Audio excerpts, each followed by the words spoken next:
नमस्कार, आप सभी का स्वागत है मेरे YouTube चैनल रीमेक एडुपाथ में। आज मैं आपके सामने दक्षता परीक्षा 2023 के प्रैक्टिस सेट 2 के साथ उपस्थित हूँ। पिछले प्रैक्टिस सेट में हमने प्राप्त 50 प्रश्नों को विद डिटेल जाना। अब आज के प्रैक्टिस सेट 2 में हम 50 प्रश्नों को ही जानेंगे और डिटेल जानेंगे। केवल प्रश्नों के उत्तर के साथ नहीं, उसके आने वाले सारी पार्ट्स को भी डिटेल हम डिस्कस करेंगे। यह प्रैक्टिस सेट है, ये आपके डीएलएड एग्ज़ाम में भी काम आ सकता है, बीएड एंट्रेंस पे भी काम आ सकता है और सीटेट के लिए ये उपयोगी है। तो आइए वीडियो शुरू करते हैं और सारे तथ्यों को जानते और समझते हैं। यदि आपने वीडियो को पसंद किया है और आगे पसंद करते हैं तो काइंडली इसे लाइक करेंगे और शेयर करेंगे। यदि आपने अभी तक सब्सक्राइब नहीं किया है तो सब्सक्राइब कर लें ताकि आने वाली वीडियो का नोटिफिकेशन आपको मिलता रहे। आइए वीडियो को शुरू करते हैं। निम्न में से गलत संधि विच्छेद को चिन्हित करें। निम्न में से गलत संधि विच्छेद को चिन्हित यानी गलत संधि विच्छेद, तो इसका उत्तर है 2। आगे जब हिंदी व्याकरण की हम चर्चा करेंगे उसमें सारी चीज़ों को डिटेल करेंगे। अभी हम पैटर्न जानते हैं कि प्रश्न किस तरह से हमें से पूछा जाएगा। दूसरा प्रश्न है कि निम्न में से जातिवाचक संज्ञा है। संज्ञा को भी हम आगे देखेंगे। व्यक्तिवाचक, जातिवाचक, द्रव्यवाचक, भाववाचक, ये सारी चीजें हैं, इन सब चीज को जानेंगे। तो 52 का भी जातिवाचक संख्या क्या है? गाय है। आइए आगे बढ़ते हैं। अनुराग में कौन सा उपसर्ग है? अनुराग में कौन सा उपसर्ग है? ये उपसर्ग क्या है? आगे हम उपसर्ग को थोड़ा समझेंगे। तो इस प्रश्न में उत्तर है अनुराग में अनु उपसर्ग है। उसके बाद 54 नंबर प्रश्न है मासिक में कौन सा प्रत्यय है? यहां प्रत्यय एक चीज आया, तो उत्तर अभी हम जानते हैं और आगे जानते हैं कि ये है क्या। 54 नंबर प्रश्न का उत्तर है 3। तो एक बात आई यहां उपसर्ग और ये प्रत्यय, इससे प्रश्न आपको मिलेंगे। तो आइए देखते हैं। अब बात आई उपसर्ग की। उपसर्ग किसी भी शब्द के पहले जोड़े जाने पर पहले शब्द का अर्थ बदल देने वाला शब्दांश को उपसर्ग कहा जाता है। जैसे प्रति जोड़ापन, यहां प्रति उपसर्ग है। यहाँ अभिमान में अभि उपसर्ग है। दुराचार में दूर है।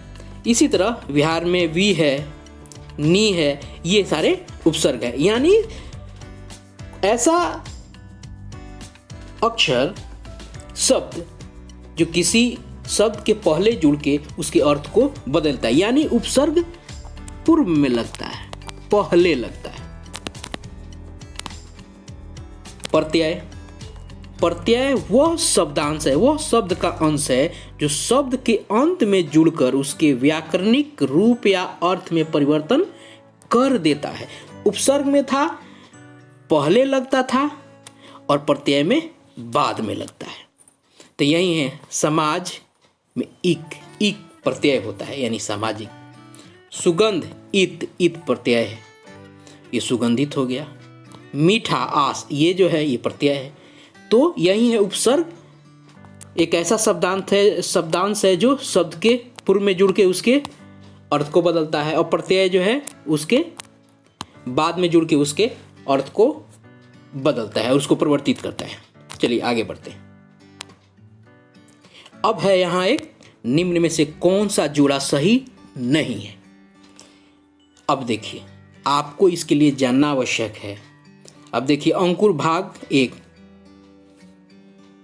कोपल भाग 2, कोपल भाग 3 और किसले 3। 55 नंबर ये प्रश्न है। तो यहां सही नहीं है, यह है आपको तीसरा। आपको ये इसके लिए मैंने पूर्व के वीडियो में बताया था कि आपको पाठ्य पुस्तक के नाम को जानना जरूरी है कि अंकुर जो है, अंकुर के कितने भाग हैं, भाग जो इसके हैं कितने हैं, कोपल के कितने भाग हैं, कोपल के कितने भाग हैं और किस किस चीज में पढ़े जाते हैं, किसले कौन से कक्ष वर्ग में पढ़ा जाता है। तो यह जानना जरूरी है। तो यहाँ हमने जाना कि कोपल जो 3 है, ये जो 7वां का जो है ये सही सुमेलित नहीं है। यानी कोपल 3 कौन से में पढ़ा जाता है? कोपल 3 आप 5वें वर्ग में पढ़ते हैं, ठीक है। कोपल 1 तीसरे में, कोपल 2 चौथे में और कोपल 3 5वें में। यहाँ सुमेलित बनाया क्या गया है 7वें से, तो यहाँ ये गलत है। आइए आगे बढ़ते हैं। अब मैथ के कुछ प्रश्न आते हैं। ये साधारण मैथ हैं, इसको आप देखते चलिएगा, बड़े जल्दी जल्दी इस सबको हम करते चले जाएंगे। अब देखिए यहाँ पूछ रहा है x/7 = 3। तो ये पूछ रहा है x का मान क्या है, तो बराबर है, तो बराबर में अगर x का मान निकाले हैं तो इधर 7 को हम उस साइड चले जाएंगे, कर देंगे। तो 7 अगर इस साइड भाग बना है तो हम जानते हैं कि बराबर के दूसरे तरफ जाने पर वो अपने जो निशान है उसमें वो बदलाव कर लेता है, वो उल्टा हो जाता है। यहाँ भाग है तो इधर आके गुना हो जाएगा, यानी 7 त्रिका यहाँ आके ये गुना हो जाएगा, ये क्या हो जाएगा 21 हो जाएगा, यानी 56 का आंसर 21 है। उसी तरह है किसी त्रिभुज में तीनों कोणों का योग क्या होता है? 57। 57 में तीनों कोणों का योग क्या होगा? वो 180। ये हमेशा रहेगा, 180 ही होता है, इसे याद करके रखेंगे हम। चलिए आगे बढ़ते हैं।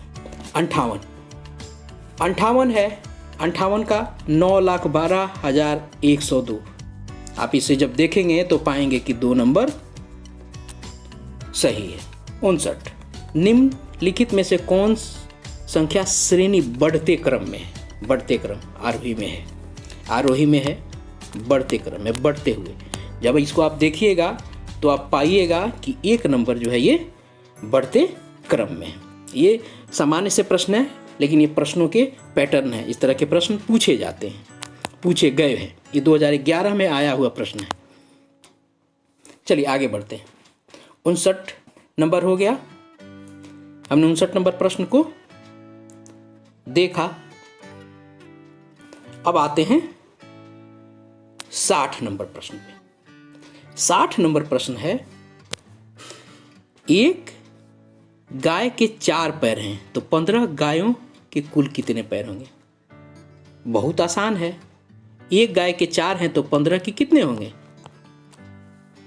इजी है। तीसरा नंबर 61 नंबर, 6 सैकड़ा 7 इकाई 7 दहाई 5 इकाई। 61 नंबर, जब इसको आप बनाएंगे तो क्या होगा? ये 675। 6 सैकड़ा 7 दहाई और 5 इकाई, जब आप इसको आपस में जोड़िएगा तो क्या बनेगा? ये 675 बनेगा। चलिए आगे बढ़ते हैं। 62 नंबर है, 67 में 6 का स्थानीय मान क्या है? 67 है, इकाई दहाई, तो क्या बनेगा? दहाई 6 क्या है? दहाई है, नहीं 60 है। 3 नंबर 63, वृत्त की सबसे बड़ी जीवा को क्या कहते हैं? यहां हम इसका उत्तर देखते हैं और इसको थोड़ा डिटेल हम जानेंगे। ये जीवा है क्या? तो जीवा क्या है, तो यहां उत्तर हम जान लेते हैं। वृत्त की सबसे बड़ी जीवा को व्यास कहते हैं। आइए इसको थोड़ा डिटेल हम अगले स्लाइड में समझते हैं डिटेल में क्या है।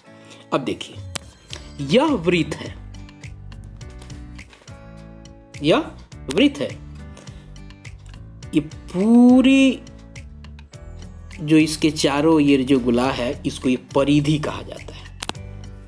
अगर हम किसी एरिया को मार करके उतने का मेजर करते हैं उसको तो चाप कहा जाता है। ये उसका केंद्र है। केंद्र से लेके परिधि के किनारे तक के व्यवस्था को यानी लाइन को, दूरी को त्रिज्या कहा जाता है। यह केंद्र हो गया, त्रिज्या हो गया। अब व्यास है, केंद्र से होती हुई सीधी रेखा एक छोर से दूसरे छोर तक जाती है, वो व्यास कही जाती है। और वही है जीवा, जो केंद्र से होके भी जा सकती है और एक छोर से दूसरे छोर तक वृत्त की परिधि को जो स्पर्श करती है वो जीवा है। तो देखिएगा कि यह व्यास जो है, ये जो चूंकि ये केंद्र से जाता है तो ये सबसे बड़ा जीवा है, व्यास भी जीवा है, यही है जीवा, और तो व्यास ही उसका वो उत्तर होगा। आइए आगे बढ़ते हैं। 64 नंबर प्रश्न को देखते हैं। अधिकतम मान वाले भिन्न को चुने। अधिकतम मान वाले भिन्न को हम चुने। अब देखिएगा कि नीचे वाला जो है वो सब समान है, ऊपर वाला अगर इस तरह का जब प्रश्न आए तो ऊपर वाला जिसका जो सबसे बड़ा रहेगा वो अधिकतम हो जाएगा। तो सबसे बड़ा इसमें क्या दिख रहा है आपको? 7 ऊपर दिख रहा है। अगर छोटा पूछता तो 1 होता, लेकिन यहां हमसे पूछ क्या रहा है? सबसे अधिक वाला, तो 2 नंबर उसका उत्तर होगा। 65 में है क्या कि अंगूठा और तर्जनी के बीच किस तरह का कोण बनता है? 65 नंबर प्रश्न है, किस तरह का कोण बनता है? समकोण। आप देखिएगा, अगर ये आपका अंगूठा है और ये तर्जनी है, अगर इसको सीधा कीजिएगा तो क्या बनेगा? ये यही है ना। इसको आप जब आप क्या बनेगा? ये अगर आप सीधा कीजिएगा, ये अंगूठा है, ये अंगूठा है और ये तर्जनी, इसको क्या होगा? ये समकोण होगा। तो तीसरा नंबर देख के, हाथ अंगूठा के देख के जैसे वो तर्जनी को खड़ा कीजिएगा, देखिएगा वो कितने डिग्री का कोण बनाता है, वो कौन सा कोण कहलाता है? वो समकोण कहलाता है। 90 डिग्री का कोण वो बनाएगा। चलिए आते हैं 66 नंबर प्रश्न में। 66 नंबर का क्या है? 0.5, 0.308, 0.38, इसमें से बड़ा कौन है? सिंपल है, बड़ा कौन सा है? 1 नंबर बड़ा है। उसके बाद 67 है। 67 में जब आप इसको हल करेंगे तो आपको उत्तर क्या आएगा? बहुत आसान सा है, इसको आप हल कर लेंगे। तो ये हल करेंगे तो इसका उत्तर क्या आएगा? 67 का इसका उत्तर होगा 1। चलिए आगे बढ़ते हैं। आसान प्रश्न है, इस पे समय हम नहीं गंवाते हैं।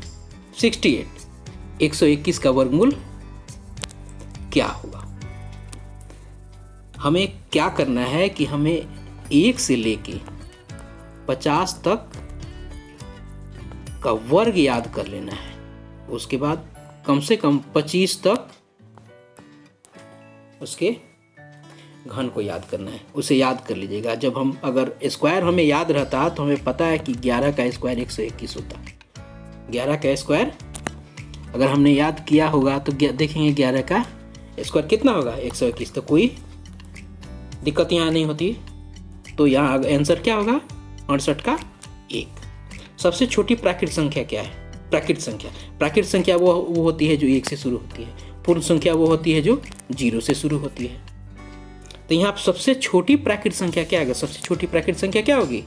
69 का 1। हम जानते हैं कि प्राकृत संख्या जो है वो 1 से शुरू होती है, 1 से शुरू होती है, और 0 से शुरू होती है वो क्या कहलाती है?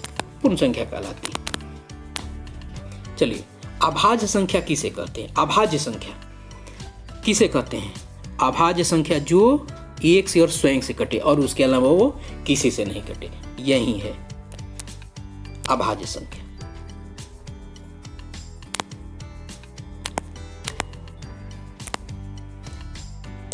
एक से और स्वयं से कटे। चलिए, उसके बाद क्या है? ढोलक, नारंगी, गेंद, बक्सा, किसकी आकृति समतल है? अब इसमें देखिएगा 71 में, तो किसकी आकृति समतल है? बक्सा की आकृति समतल है, यानी इसका उत्तर क्या होगा? बक्सा होगा। चलिए आगे बढ़ते हैं। 72 में नीचे दर्शाए गए गणितीय चिन्हों के आधार पर सही उत्तर चुने। तो सही उत्तर जो गणितीय आधार पर देखेंगे, यानी ये बड़ा छोटा पूछा है, तो 72 का उत्तर क्या होगा? आप इसे जब जांच कीजिएगा तो आपको 2 नंबर होगा। 73 में है 12/100 पूछ रहा है। दशमलव में क्या होगा? क्योंकि जो 2 0 होगा तो 1 और 2 ये हो, यानी इसका उत्तर क्या होगा? 73 का दूसरा उत्तर हो जाएगा। चलिए आगे बढ़ते हैं। 74 नंबर, दिए गए त्रिभुज में कितने डिग्री का है? क्योंकि यहाँ जो आपको त्रिभुज था 74 नंबर में, यहाँ जो है ये त्रिभुज इस प्रकार का था, यानी वो 90 डिग्री का कोण था। यहाँ चित्र छूट गया है तो वो 90 डिग्री इस तरह का वो चित्र है। आइए आगे बढ़ते हैं। 120 औजार बनाने में 5 घंटा मशीन लेती है, तो 20 घंटा में कितना होगा? 5 घंटा में कितना बनता है? 120, 20 घंटा में कितना बनेगा? बहुत आसान है, 75। यानी जब आप उसको बना के एक एक करके देखिएगा नियम से, तो आपको उत्तर क्या होगा? उत्तर आपको बनेगा 3। आइए बढ़ते हैं। बिहार की सबसे बड़ी नदी कौन सी है? बिहार की सबसे बड़ी नदी है गंगा। रक्षाबंधन का त्योहार सावन में किस तिथि को मनाया जाता है? रक्षाबंधन का त्योहार सावन में किस तिथि को मनाया जाता है?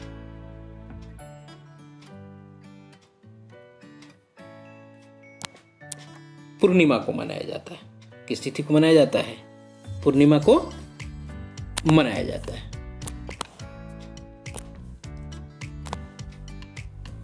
इनमें से कौन सर्वाहारी जीव है? 78 नंबर प्रश्न है। 4 नंबर। उसके बाद है करो या मरो का नारा किसने दिया? करो या मरो का नारा किसने दिया? 79 का उत्तर है महात्मा गांधी। आइए, लाल बहादुर शास्त्री ने क्या दिया? पंडित जवाहरलाल नेहरू ने क्या दिया? राम मनोहर लोहिया ने क्या दिया? 3 प्रश्न इसे हम लेते हैं और समझते हैं, क्योंकि यह आगे हमें काम आएगा। आराम हराम है जवाहरलाल नेहरू। जय जवान जय किसान लाल बहादुर शास्त्री। पिछड़ा पावे 100 में 60 लोहिया। ये उन 3 महापुरुषों के दिए गए नारे हैं। आइए आगे बढ़ते हैं। जड़ मिट्टी से क्या अवशोषित करता है? 80 में जड़ मिट्टी से जल और खनिज अवशोषित करता है। 81 किस पदार्थ का उपयोग कीटाणुओं को मारने में किया जाता है?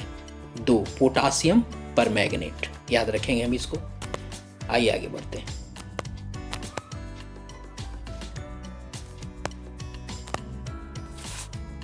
भारत के राष्ट्रपति कितने वर्षों के लिए निर्वाचित किए जाते हैं? 82 नंबर।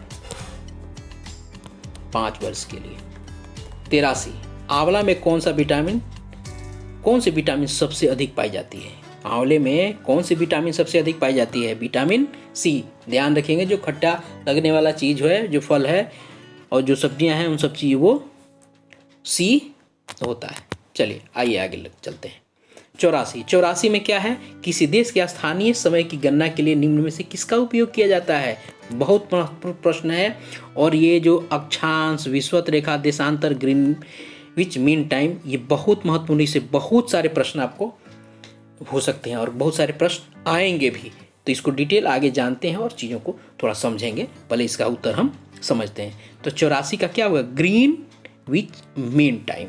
वो क्या होता है, इसको हम बारीक से इसकी प्रमुख बातों को आज जानेंगे। 85 में बल्ब में लगा फिलामेंट किस चीज़ का बना होता है? बहुत महत्वपूर्ण, टंगस्टन। अब हम आगे देखते हैं और थोड़ा सा स्थानीय समय वाले प्रश्न को, ग्रीनविच को समझते हैं। अब देखिए, बात आई है अक्षांश की और देशांतर की। तो ये इस तरह की जो रेखाएं हैं ना, ये क्या होती है? ये अक्षांश कहे जाते हैं। और जो इस तरह की जो रेखाएं हैं, ये क्या है? ये आपको देशांतर रेखी कही जाती है। और यही बीच से, यही ग्लोब है, अगर यही बीच से एकदम बीच में कटा हुआ है, इसी को भूमध्य रेखा कहते हैं, उसको विषुवत रेखा कहते हैं। और ये प्रमुख यमयुत्तर जो है, यही ग्रीनविच होता है। कितने डिग्री पे होता है, कितना बदलता है, एक देशांतर से दूसरे देशांतर रेखा कितने दूरी पर होता है, कितने डिग्री में होता है, कितना समय बदलता है, इसको हम आगे स्लाइड्स में देखेंगे। पहले ये जानते हैं कि इस तरह की रेखाएं जो होती हैं वो अक्षांश होती हैं, इस तरह की रेखाएं जो खड़ी जो रेखाएं हैं वो आपको देशांतर होती हैं। अब यहाँ एक चीज़ ध्यान दे लेते हैं, यू जो बीच में जो रेखा काटती है उसको कहते हैं भूमध्य रेखा, विषुवत रेखा। और इसके ऊपर उत्तर होता है और इसके नीचे दक्षिण होता है, और यही है विषुवत रेखा के ऊपर 23.5 डिग्री उत्तर की जो रेखा है वो कर्क रेखा कही जाती है। इसे प्रश्न आता है कि 23.5 डिग्री उत्तर को कौन सी रेखा कही जाएगी। यदि हमें पता होगा तभी तो हम बता पाएंगे कि उसको कर्क रेखा कहेंगे। अगर वहीं पूछ देता है कि 23.5 डिग्री दक्षिण को क्या है तो वो हम उसको क्या कहेंगे, मकर रेखा कहेंगे। ये प्रश्न, इस तरह के प्रश्न पूछे जाते हैं। तो आइए हम आगे चलते हैं और कुछ और चीज़ों को जानते हैं। अब देखिए, अभी हमने बात की कि देशांतर की। यहाँ देखिए आप, ये खड़ी जो वर्टिकल लाइंस हैं ये आपको देशांतर रेखा कही जाती है, देशांतर रेखा कही जाती है। यहाँ एक एक देशांतर रेखा 1-1 डिग्री के अंतर होता है। एक देशांतर रेखा होता है, दूसरी रेखा वो ये अपने में उनके बीच में जो अंतर होता है वो 1 डिग्री का होता है। और यही ग्रीनविच वाला जो टाइम है। अब देखिए, इधर पूर्वी गोलार्ध है और ये पश्चिमी गोलार्ध है। अगर अक्षांश से देखें तो ये उत्तरी गोलार्ध है और ये दक्षिणी गोलार्ध है।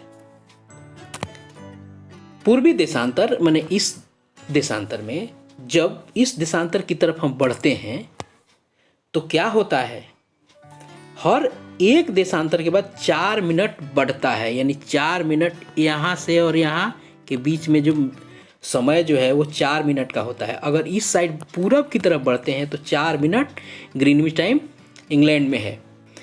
तो वहाँ से अगर पूरब बढ़ते हैं तो 4 मिनट बढ़ता है, जोड़ते हैं वहाँ से। तो वहाँ जितना भी होगा वो डिग्री में मेजर होगा तो वो बढ़ता हुआ रहेगा। अगर हम ग्रीनविच से अगर पश्चिम की तरफ बढ़ते हैं तो 4 मिनट वो घटता है।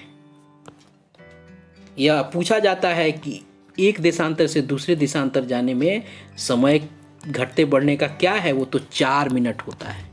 उसके बीच की दूरी कितनी होती है एक देशांतर से दूसरे देशांतर की, तो वो होता है 111.32 किलोमीटर। ये बहुत प्रश्न महत्वपूर्ण है, इस सबको हमें ध्यान देना है।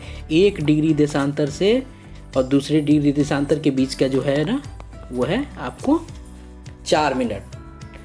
दूसरे यानी 1 डिग्री मेजर होता है दूसरे और देशांतर पे रेखा के बीच में, तो 1 डिग्री के अंतर पे होता है। तो और बीच में उसका समय कितना है, 4 मिनट है। ये हमें ध्यान रखना है। चलिए आगे बढ़ते हैं। अब 86 नंबर प्रश्न, समुद्र तल का जल खरा होता है। समुद्र तल का जल खरा होता है, उत्तर क्या होगा हमें 3, लवण घुला होता है इसलिए वो खरा होता है। विद्युत धारा मापने में किस उपकरण का उपयोग किया जाता है। विद्युत धारा मापने में आमीटर का उपयोग किया जाता है। आइए आगे बढ़ते हैं। खिलजी वंश का संस्थापक कौन था। खिलजी वंश का संस्थापक जलालुद्दीन खिलजी था। पोलियो किस सूक्ष्म जीव के कारण होता है, बहुत ही महत्वपूर्ण प्रश्न है। ये विषाणु के कारण होता है। पोलियो किस सूक्ष्म जीव के कारण होता है, तो क्या होता है, किससे होता है, वो विषाणु से होता है। बक्सर का युद्ध, 90 नंबर प्रश्न, बक्सर का युद्ध। बक्सर का युद्ध कब हुआ, 1764 में। आलू क्या है, परिवर्तित रूप किसका है, जड़ का। आलू क्या है, तना है, और परिवर्तित रूप किसका है, वो जड़ का है। आलू एक तना है, हमेशा यह ध्यान हमें रखना होता है। आलू क्या है, एक तना है। यहाँ उत्तर क्या है 91 में, 2 है। हम हमेशा समझते हैं कि वो जड़ की, लेकिन जड़ नहीं होता है। आलू क्या है, तना है। तो 91 का उत्तर क्या होगा, 2 होगा।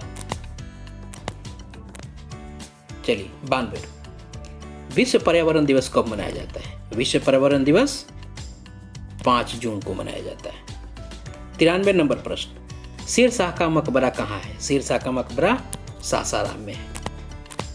आइए आगे बढ़ते हैं। किस देश को सूर्योदय का देश कहा जाता है? बहुत ही महत्वपूर्ण प्रश्न है यह, क्योंकि आपकी ये पाठ्य पुस्तक से ये प्रश्न संबंध रखता है। आगे इसी को हम ध्यान देंगे।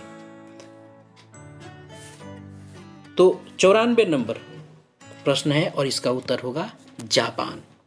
95 नंबर, इनमें से कौन सा धातु नहीं है? कार्बन जो है वो धातु नहीं है।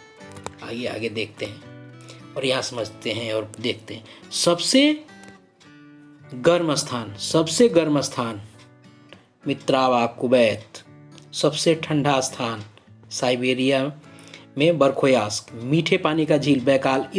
इन सब में से प्रश्न 1 से 2 संभावित हैं, एक तो संभावित है ही, क्योंकि यह आपके 8वें वर्ग के पाठ्य पुस्तक से ली गई है।